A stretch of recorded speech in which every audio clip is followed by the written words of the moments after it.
I will present you the design process of a microgrid for a certain town in Australia called Port Lincoln. This project is part of the course Intelligent Electricity Networks from the University of Sydney. Introducing the current context. Nowadays, electricity networks face different problems due to demographic and environmental changes. We can see that there are some necessities that should be addressed, like the constant load growth due to the increase of the world population. Within these necessities, we can also see the load waste in transmission and generation of power. Moreover, the Earth is also facing different environmental issues like the excess of greenhouse gas emissions for generating electric power. For evaluating the options that we have to deal with this situation, we may have to recognize the opportunities that we have that will lead us to the most efficient solution. Within the opportunities, we can find the graded load monitoring that the current communications technologies allow, the possibility of home control renewable systems, and the interest of new investors and big companies into new ways of generating green energy. Combining the last mentioned factors, we can find smart grid as one feasible solution and an intelligent way to deal with these problems.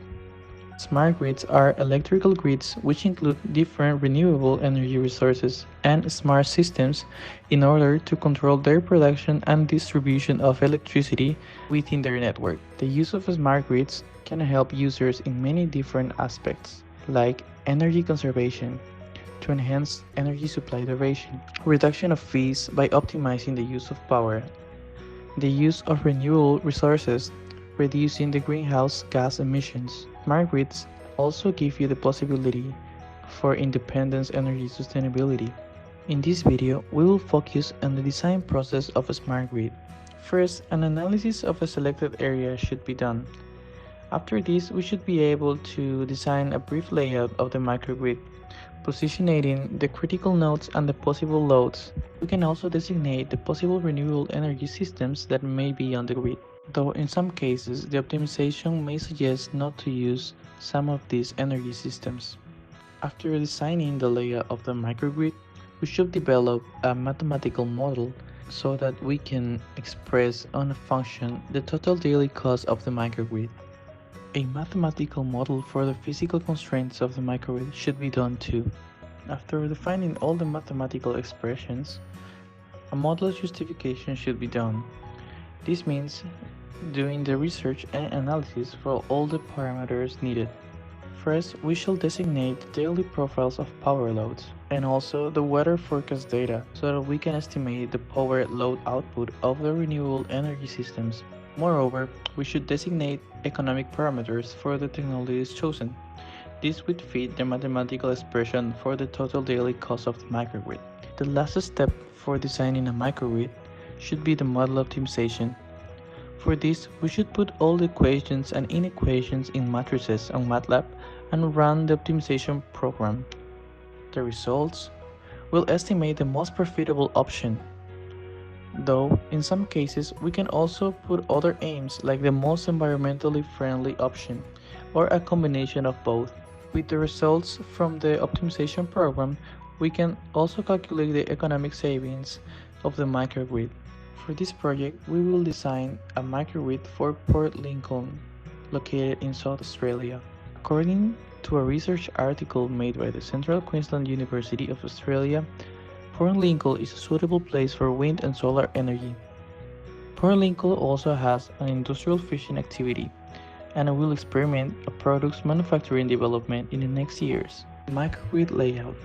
For this design, we have considered 11 bases along the southwestern part of Port Lincoln. Solar panels will be located on the residential areas, while wind turbines will be located on semi-industrial areas on the south part of Port Lincoln. This because there are more free open areas for these systems. Other technologies like fuel cells and battery energy storage systems can be located in any bus along the grid. The microgrid layout is presented in the following picture.